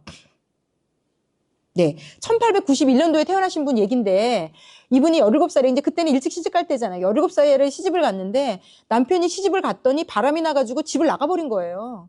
근데 이 분은 시댁에서 산 거예요. 남편은 집에 없고, 시부모님을 모시고 산 거예요. 그런데 지극정성으로 열심히 시부모를 모셨더라고요. 하여튼 뭐 이해할 수 없는 얘기예요. 이게 지금. 무슨 얘기냐 도대체 이게. 뭐 어쩌란 얘기냐, 막 이런 느낌이. 남편이 바람 펴서 눈 맞아 나가고 본인은 거기 남아서 17살 때부터 지극정성으로 밥하고 빨래하고 충성을 다해서 이 시부모님을 섬긴 거예요. 그런데 20년 뒤에 이 시부모님이 돌아가세요. 그러고 나서 한 40대쯤, 30대 후반 40대쯤, 그리고는 이 시부모님이 돌아가시고 난 뒤에 이분이 예수를 만난 거예요. 예수님을 뜨겁게 만나가지고 그때부터는 이제 신학교를 가요. 당시 뭐 서울신학대학교가 이름이 뭐 하여튼 그 서울신학교를 가서 이분이 교회를 개척하고 교회들을 돕고 이런 사역을 하다가 1952년에 공산군에게 순교당해요. 삶이, 여러분 인간의 눈으로 한번 보세요. 이런 기구한 삶이 있나? 그런데 여러분 아마 이분이 천국에 올라가셨을 때 정말 예수님이 버선발로 뛰어나와서 맞아주셨을 거예요. 정말. 여러분 하늘에는 반드시 이 땅의 희생에 대한 1분 1초도 빠짐없는 상급이 있습니다. 저도 그 상급 받고 싶습니다. 여러분도 그 상급에 대한 소망이 있었으면 좋겠어요. 이 세상에서 너무 많은 것을 받아가지고 누리려고 생각하지 않으셨으면 좋겠어요. 이 세상에서 너무 많이 받아 누리면 하늘에선 없을 수도 있어요. 이분이 그렇게 살아서 우리가 볼 때는 난 저렇게 못해, 미쳤나 봐, 어떻게 저렇게 해. 그 미친 삶이 하늘에서 영원히 남는 상급을 받는 어머니로 남겨졌다는 것. 그래서 제가 오늘 이 왕의 신부 강의에 마지막 성경 구절로 제가 읽어드리고 싶은 게 요한복음 12장 24절. 내가 진실로 너희에게 이르노니 한 알의 밀이 땅에 떨어져 죽지 아니하면 한 알 그대로 있고 죽으면 많은 열매를 맺느니라. 결국 이 엄마라는 자리는요, 죽어지느냐 아니냐의 싸움이에요. 죽어지느냐 아니냐. 그래서 사단이요, 지금 우리로요 희생하고 손해보고 내 시간을 오롯이 누군가를 위해서 쓰고 이런 거 엄청 싫어하게, 엄청 못하게, 그걸 되게 바보 같고 그렇게 사는 건 하찮고 내가 손해보는 거고 나를 잃어버리는 거고 뭐 온갖 세상적 문구로 우리를 막 흔들어요. 그렇게 살면 안 된다. 너의 자아 실현을 하라고. 그래서 결국은 지금 이 땅에 결혼도 안 하려고 하고 아이도 안 낳으려고 하고 지금 점점 이렇게 되는 것 같아요. 어찌되었건 네, 이 책에 네, 저희가 이제 제가 오늘 읽을까 하고 나눠드렸는데 잠언 31장에 보면 되게 이상한 성경 구절이 또 나와요. 좀 불편한 말씀이 나오거든요. 잠언 31장 10절에서 31절인데 저랑 교독해서 한번 읽어볼게요. 제가 먼저 읽을게요. 누가 어진 아내를 맡겠느냐? 그 값은 진주보다 더 뛰어나다. 남편은 진심으로 아내를 믿으며 가난을 모르고 산다. 그의 아내는 살아있는 동안 오직 선행으로 남편을 도우며 해를 입히는 일이 없다. 양털과 사물 구에다가 부지런히 손을 올려 일하기를 즐거워한다. 또한 상인의 배와 같이 먼 곳에서 먹거리를 구하여 오기도 한다. 식구들에게 음식을 만들어주고 여종들에게는 일을 정하여 맡긴다. 밭을 살 때에는 잘 살펴본 다음에 사들이고 또 자기가 직접 번 돈으로 포도원도 사서 가꾼다. 억센팔로 일을 한다. 사업이 잘 되어가는 것을 알고 밤에도 등불을 끄지 않는다. 한 손으로는 물레질을 하고 다른 손으로는 실을 탄다. 한 손은 펴서 가난한 사람을 돕고 다른 손은 펴서 궁핍한 사람을 돕는다. 온 식구를 홍색 옷으로 따스하게 입히니 눈이 와도 식구들 때문에 걱정하는 일이 없다. 손수 자기의 이부자리를 만들고 고운 모시옷과 자주색 옷을 지어 입는다. 마을 원로들과 함께 마을 회관을 드나들며 사람들의 존경을 받는다. 그의 아내는 모시로 옷을 지어 팔고 띠를 만들어 상인에게 넘긴다. 자신감과 위엄이 몸에 배어 있고 미래에 대한 두려움이 없다. 입만 열면 지혜가 저절로 나오고 혀만 움직이면 상냥한 교훈이 쏟아져 나온다. 집안일을 두루 살펴보고 일하지 않고 얻은 양식은 먹는 법이 없다. 자식들도 모두 일어나서 어머니 업적을 찬양하고 남편도 아내를 칭찬하여 이르기를 덕을 끼치는 여자들은 많이 있으나 당신은 모든 여자 가운데 으뜸이요 한다. 자, 30, 31절 다 함께 읽겠습니다. 고운 것도 거짓되고 아름다운 것도 헛되지만 주님을 경외하는 여자는 칭찬을 받는다. 아내가 손수 겨든 결실은 아내에게 돌려라. 아내가 이룬 공로가 성문어기 광장에서 인정받게 하여라. 아멘. 자, 이상한 여자죠? 이상한 여자, 우리에겐 부담스러운 여자, 말도 안 되는 여자인데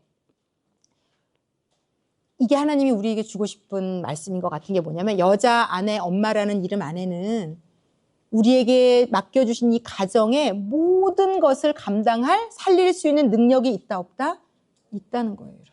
그런데 이 능력은 누구에게로부터 온다? 여기 하나님을 경외하는. 그러니까 우리가요, 하나님을 잘 믿으면요, 우리에게서 이런 복이 나오게 될 거라는 거예요. 심지어 가정의 경제적인 것까지. 근데 첫 번째가 그러니까 열심히 일해야 되겠다. 이걸 결심을 하라는 게 아니라 결심을 여러분에게 하시라는 게 아니라 지금 이 모든 것이 이루어지는 첫 번째 시작이 하나님을 경외하고 하나님께 예배하고 말씀 기도 가운데 서 있는 여자는 내가 어떤 아내 역할을 해야 될지 엄마의 역할을 해야 될지의 지혜가 쏟아지고 그것을 감당할 능력이 부어진다는 거예요. 그러니까 하나님으로부터 받으라는 거예요. 그리고 여러분 이렇게 우리가 수고한 것이 손해가 아닌 것은 오늘 30절에 보세요. 31절에 보세요. 이 아내가 손수 거둔 모든 결실을 어떻게 하라고요? 네, 아내에게 돌리라고요. 그리고 이 아내가 이룬 공로가 모두에게 높여져서 이건 하나님이 구약이니까 그렇지 지금으로 보자면 모든 사람의 그리고 하늘나라에서 높여지게 하나님이 언젠가 우리를 어느 곳에 세우시고 우리를 높여 칭찬하시는 것을 우리가 맞닥뜨리게 된다는 거. 그래서 여러분 이 왕의 신부 우리가 결국은 이 모든 이름은 왕의 신부로 빚어지는 시간이에요. 아내 역할하면서 빚어지고 여자로 살면서 빚어지고 마지막 엄마로 살면서 왕의 신부로 빚어지고 그래서 마지막에 우리가 하나님 앞에 왕의 신부로 짜잔 하고 세워지게 된다는 것. 우리 아까 김수정 집사님이 이 이름이 막 너무 좋지 않냐고. 우리가 이 이름을 좋아했으면 좋겠어요. 진짜. 나는 왕의 신부야. 나는 이 땅에 그냥 이 아이의 엄마, 이 한심해 보이는 이 남자의 아내로 살다가 내가 이렇게 썩는구나 그냥. 그게 아니라는 거. 우리가 한 알의 밀이 되어서 죽으면 놀라운 열매가 맺혀지고 그 모든 열매의 결실은 나에게로 돌아올 거고 내가 맛볼 거고 그리고 하나님이 나를 높여 칭찬하면서 높여주시는 것을 만나게 될 거라는 거. 그러므로 결국은 이 모든 것이 다 결국 누구를 위한 일이었다? 나를 위한 일이었다. 네. 나를 위한 일이었다는 것. 이 책에 마지막 에필로그가 있어요. 맨 마지막 장에.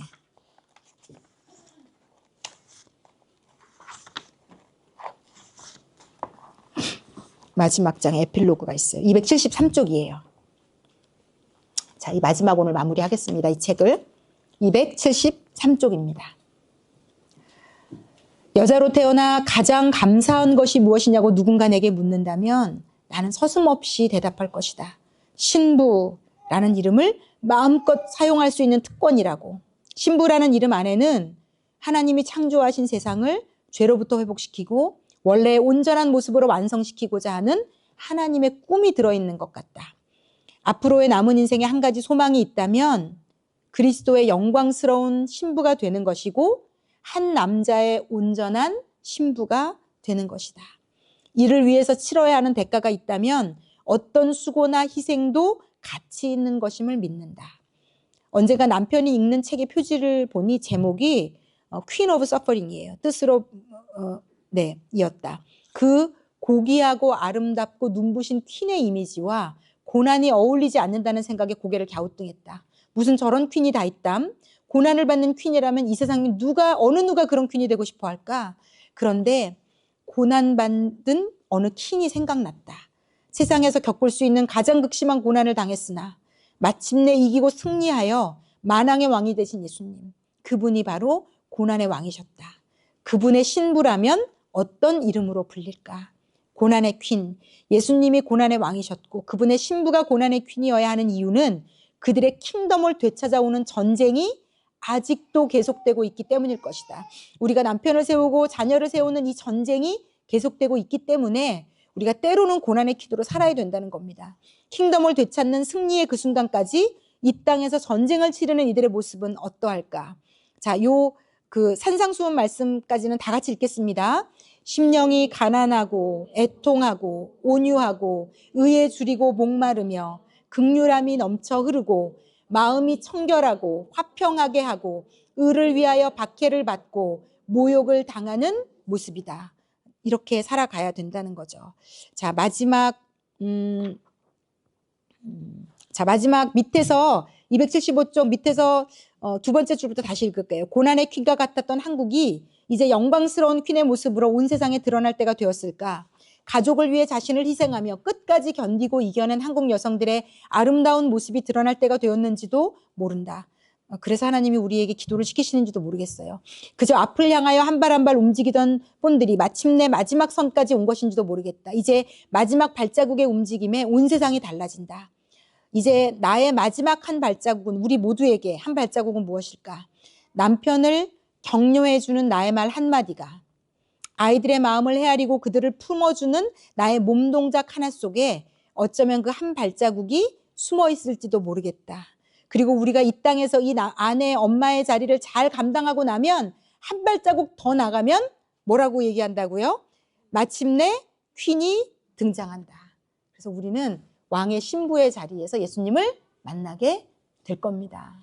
그래서 여러분이 왕의 신부로 서는 그날까지 고난의 퀸의 역할도 이 땅에서 잘 감당하시기를, 여러분이 지금 꿈꿔왔던 아내의 자리에서 복을 누리고 자녀를 키우면서 복을 누리고 만족감을 느끼려는 모든 우리의 생각을 좀 내려놓고 이것이 내가 감당해야 될 이 땅의 신부로서 단장되는 길이라면 하나님, 제가 함께 같은 신부된 우리끼리 모여서 기도하며 씨름해 가며라도 그 신부의 길을 잘 이 땅에서 걸어가겠습니다.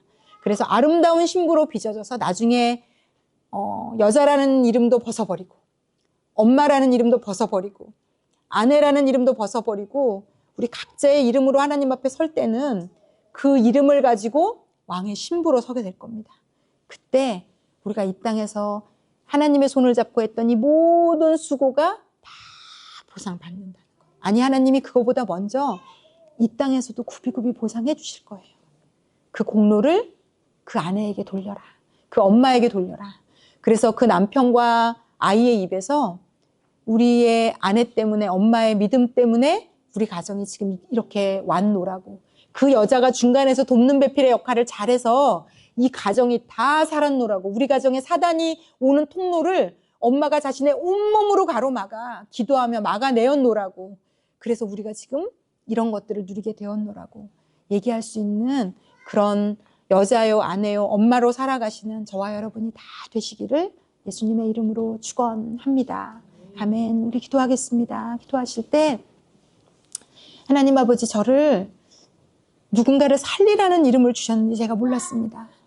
산자의 어머니, 모든 것에게 생명이 있는 모든 것을 살리는 그런 자로 부르셨다는 것. 하나님, 먼저는 가장 가깝게는 우리에게 맡겨주신 우리 자녀를 그렇게 키우기 원합니다. 세상적으로 살리는 자가 아니라 주 안에서 살리는 자로 키우게 해주십시오. 예수를 아는 자로, 하나님을 아는 자로, 하나님이 이 땅에 이 아이에게 보내주신 사명을 아는 자로, 그 사명을 이루는 자로, 하늘의 뜻을 이루는 자로 이 아이를 키워내는, 그러기 위해서 기도하고 씨름하고 품어주고 끌어주고 안아주는 그런 엄마, 되기 원합니다. 하나님 아버지, 저는 못합니다. 저는 힘듭니다. 저는 어렵습니다. 하나님, 혹시 이 엄마의 역할을 감당하기 위해서 저에게 요청하시는 것이 있다면 알아듣게 하시고, 그리고 하나님, 제가 이 엄마로서의 역할을 넉넉히 감당하도록 저를 좀 붙들어 주시고 인도하여 주시옵소서. 그래서 하나님이 엄마의 역할을 감당하며 또한 제가 신부로, 왕의 신부로 빚어지기 원하고, 그래서 언젠가 예수님을 만났을 때 칭찬받는 그런 왕의 신부 되도록 인도해 주십시오. 우리 기도하겠습니다. 하늘에 계신 하나님 아버지, 이 어머니, 엄마라는 이름 안에 누군가를 살릴 수 있는 능력과 권세가 있다는 것을 오늘 알게 되었습니다. 작게는 내 태중으로 이 땅에 하나님이 맡겨주신 그 영혼 안에 하나님의 꿈이 있고 하나님의 계획이 담겨 있는데, 그 영혼의 인생에 내 계획, 내 꿈이 끊어지게 하시고, 그 아이를 그날 그때 이 땅에 보내셨어야 되는 아버지의 꿈, 아버지의 계획이 이루어지기를 원합니다. 아버지, 이 아이들을 통해서 거룩히 여김을 받으시옵소서. 하나님이 그렇게 되시는데 우리가 쓰임받기를 원합니다. 영의 아이, 생명의 아이, 하나님을 아버지로 부를 수 있는 아이, 기도하고 말씀 읽고 예배드리는 아이로 하나님 무릎 꿇으며 이 아이를 키워내는 엄마가 되기를 원합니다. 그것을 위해 씨름해주는 엄마가 되기를 원합니다. 하나님께서 이 아이의 이 땅에서의 목적은 하나님이 이루시는 줄 압니다. 우리는 엄마로서 이 아이를 영적으로 살리는 일에 우리의 모든 것을 걸게 하시고, 하나님, 그리고 이것을 감당해가며 때로는 힘들고 때로는 어렵겠지만 결국 이 모든 과정을 통해 하나님이 이 아이를 키우시면서 결국은 우리를 왕의 신부로 빚어가고 계시다는 것, 아버지, 우리가 왕의 신부로 빚어지기 원합니다. 하나님이 기뻐 받으시는 자로 빚어지는 그런 우리가 이 땅에서 이렇게 살아갈 수 있도록 아버지, 우리들을 축복하시고 인도하여 주시옵소서. 감사를 드리며 예수님의 이름으로 기도했습니다. 아멘.